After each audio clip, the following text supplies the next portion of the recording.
मेरे हाथ में बच्ची होती है, ये बंदा एक वो कराते हुए उस औरत के सामने मुझे मारता पीटता है, मुझे जलील करता है रोड के ऊपर, मेरी बच्ची को ये छीन लेता है। वहाँ पे इसके भाई ने आबिद जो है उसने बाहर निकलते मुझे मारना शुरू कर दिया कि घर की औरतें मुझे मारने को आ रही थी। मैंने क्या गुनाह किया था? और जिस बगैरत पहले को आप अपने घर में मार के बैठे हुए थे। कलमा भर के कहती हूँ कि सिगरेट तक के पैसे इस बंदे को मैं देती रही हूँ। ये मेरा अल्लाह जानता है, ये मुझसे कभी 2 लाख कभी 5 लाख कारोबार के चक्कर में ये मुझसे लेता रहा। तो मुझे रमजान शरीफ के महीने में मेरे साथ तुम चक्कर खेलते रहे हो ना, अल्लाह की पकड़ में तुम आओगे, वो खुदा इंसाफ करेगा तुम लोगों का। मैं मरीम दुआ साहिबा से हाथ जोड़ के अपील करती हूँ। आप कहती है कि आप पूरे पंजाब की बेटियों की माँ है, मेरी दाद रिसी की जाए, मुझे तहफ़्फ़ुज़ दिया जाए, मुझे इन लोगों से जान का खतरा है, मेरी बच्ची की जान का खतरा है। बिस्मिल्लाहिर्रहमानिर्रहीम। दुनिया भर में देखने और सुनने वालों को चैनल वानी का सलाम और आप देख रहे हैं पायनियर न्यूज़। नाज़रीन, आए रोज़ अदाकारा सामने आती हैं और बकौल उनके कि उनकी शौहर की जानिब से तशद्दुद किया जाता है। इसी तरह मेरे साथ मौजूद है एक अदाकारा ज़हरा नूर, और बकौल इनके कि इनके शौहर ने इन पर तशद्दुद किया और कुछ अर्सा पहले इनके साथ शादी की थी और किस तरह इनको जो है अपने जाल में फंसाया, और कहा जा रहा है कि उसने मुतअद्दिद शादियाँ कर रखी हैं। इनसे जानते हैं कि एक बेटी के होने के बावजूद इनके शौहर ने इनको क्यों छोड़ा और क्या कहानी है, इनसे जानते हैं। अस्सलाम वालेकुम। वालेकुम अस्सलाम। सारा, मुझे बताइएगा कि आखिर क्या वजह बनी कि आपके शौहर ने आप पर तशद्दुद किया और आपको छोड़ के चला गया? वजह कोई भी नहीं थी, उसके गैर जो थे वो गैर औरतों से ताल्लुकात थे। उन जैसे मेरे साथ उसने शादी की थी वैसे इसने कई शादियां की हुई थी, और उन सब के प्रूफ जब मुझे मिले तो जाहिर सी बात है फिर एक औरत से बर्दाश्त नहीं होता।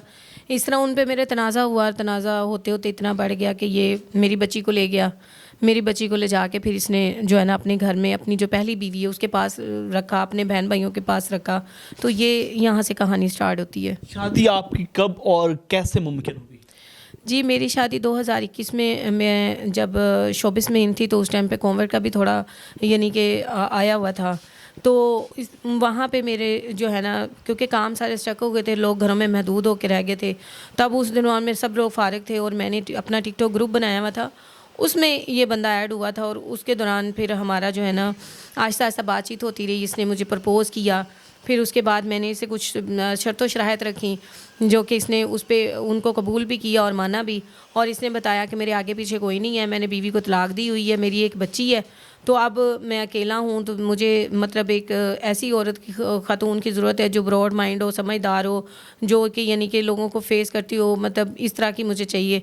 तो उसमें फिर ये आहिस्ता आहिस्ता हमारे मजाक में भी बातें होती रहीं, ऐसे भी होती नहीं। फिर उसमें हमारी मुलाकातें होती रहीं, हम मिलते रहे, आपस में बातचीत करते रहे। फिर आहिस्ता आहिस्ता हमारा जो है ना वो शादी की तरफ हो गया, और आज 3.5 साल हो गए मेरी शादी को।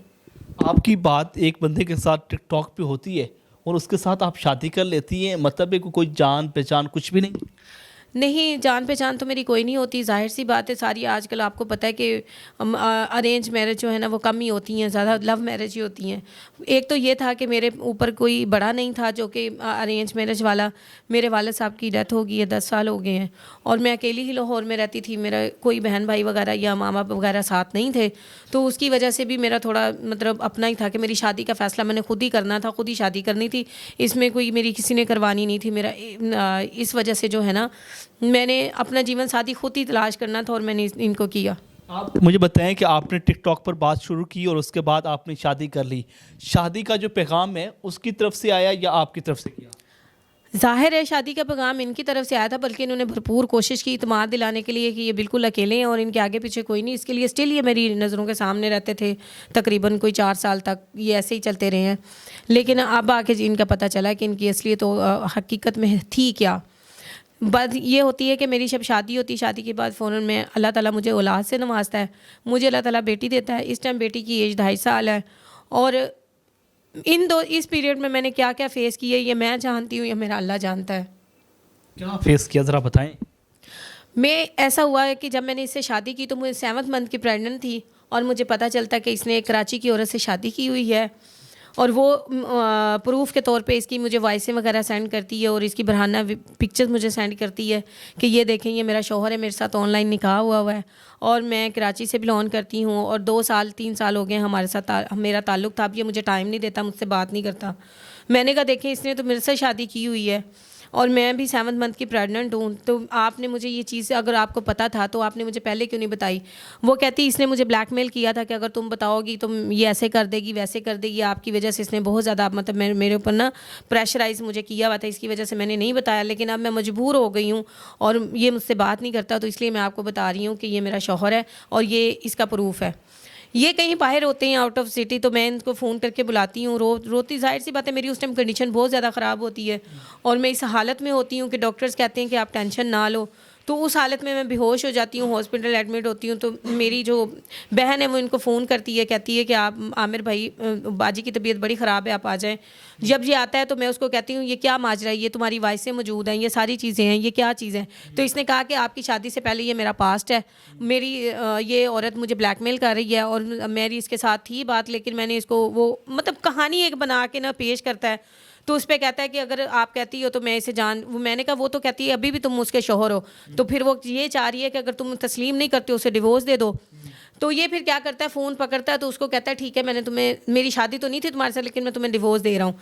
इसने मेरे सामने उसको डिवोर्स दी फ़ोन के ऊपर। ऑनलाइन निकाह करता रहा है। हाँ जी, ये ऑनलाइन वो कहती कुरान के ऊपर हाथ रखे, वो मुझे कहा था मैं आर्मी में हूँ, इस मद में ये मेरे से पैसे खाता रहा है। कभी 5,000 कभी 10,000, जितनी मेरी औकात थी उतने मैं इसको देती रही हूँ। कहता हमारी सैलरी नहीं आई, हमारी टीम भूखी बैठी है, इस तरह से ये ना पैसे लेता था उनसे। फिर उसके बाद कहती लास्ट टाइम जब मेरी बात हुई तो मेरे पास इसने कहा कि मेरे बहुत ज़्यादा हालात ख़राब हैं, हमें सैलरी नहीं मिली तो हमें पैसे दे दें। फिर इसने अपनी बच्ची की कहती मैंने बालियाँ बेच के इसको पैसे दिए थे और मैं मकाफाती अमल इसने मेरे साथ की, अल्लाह इसके साथ करेगा।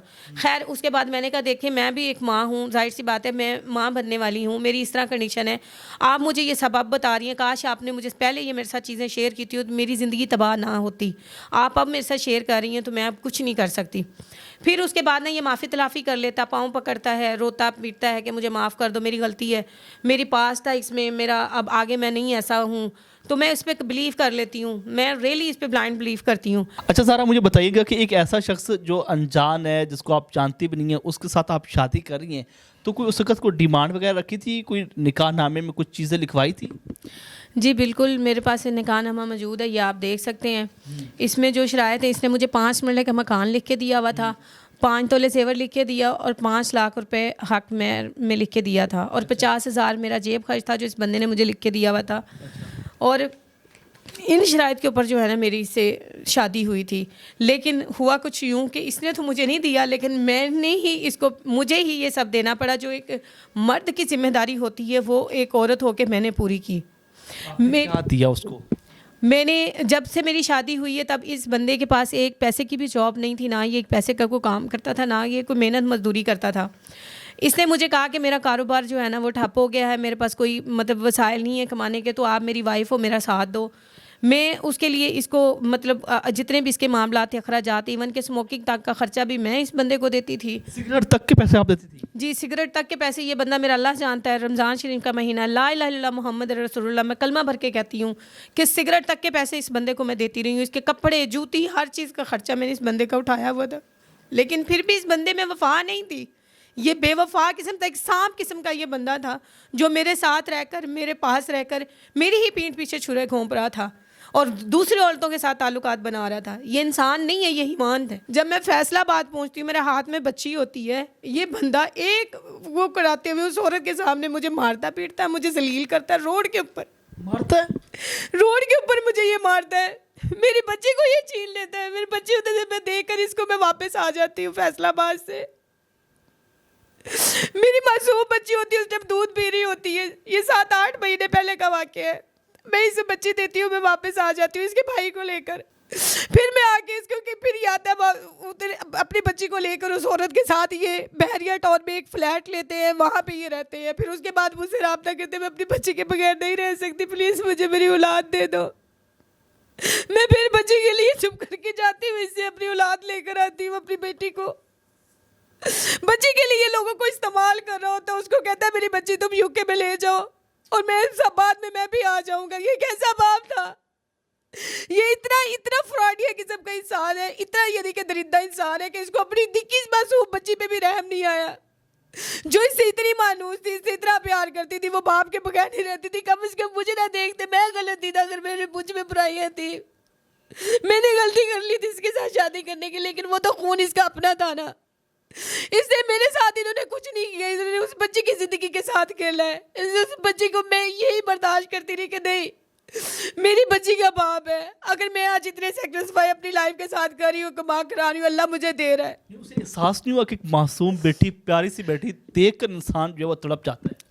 इन लोगों को कोई एहसास नहीं है, इनकी वाइसेस मौजूद है। इसका बड़ा भाई कहता है तुम बच्ची को घर में ना लेके आना, तुम्हारी बीवी नाराज हो जाएगी। कहता है मैं तो ले आऊं।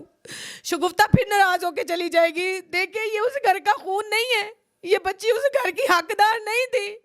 क्यों इस बच्ची को भाई रखते थे? ये यहाँ से लेके जाता था भाई, इसका कहता तुम बाहर दुकान पे मुझे बच्ची पकड़ा देना, मैं बच्ची को बाहर लेके बैठ जाऊंगा, तुम अपनी बीवी बच्ची को मिलके वापस आ जाना।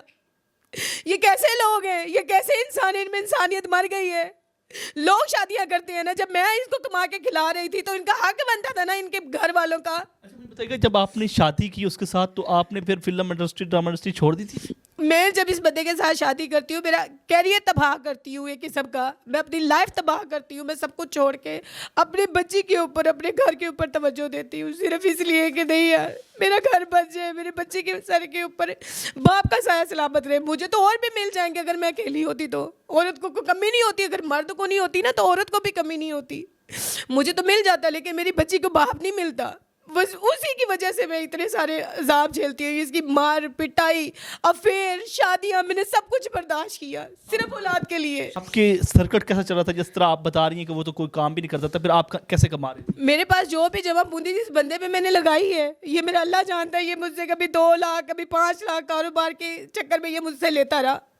लास्ट टाइम पे मैंने कान की बालियां बेच के इस बंदे को दी थी जब इस घर में निकला, लेकिन फिर भी ये वफादार नहीं बना।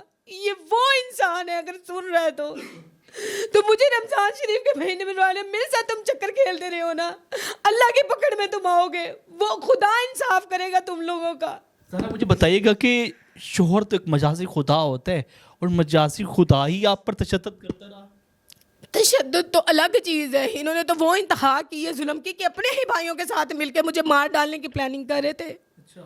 मेरी बच्ची को अलग करने की प्लानिंग कर रहे थे, सिर्फ इस वजह से कि इनको हक मैं ना अदा करना पड़े। ये कहीं खड़ी, क्योंकि आज तक तो मैं इसकी कमाई से जी रहा था, अगर ये खड़ी हो गई अपना हक लेने के लिए तो जाहिर सी बात है मुझे देना पड़ना है। इसको क्यों ना रास्ते से हटा दूं, क्यों ना मेरी बीवी मान जाए, मैं बच्ची इसको घर ले जाऊं और इसको साइड पे कर दूं।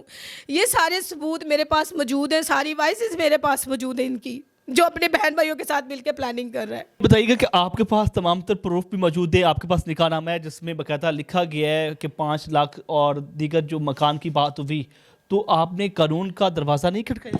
जी बिल्कुल, मैंने एक केस भी किया हुआ है अदालत में, और उसके बाद जो है ना मैंने एप्लीकेशन थाने में भी दी हुई है।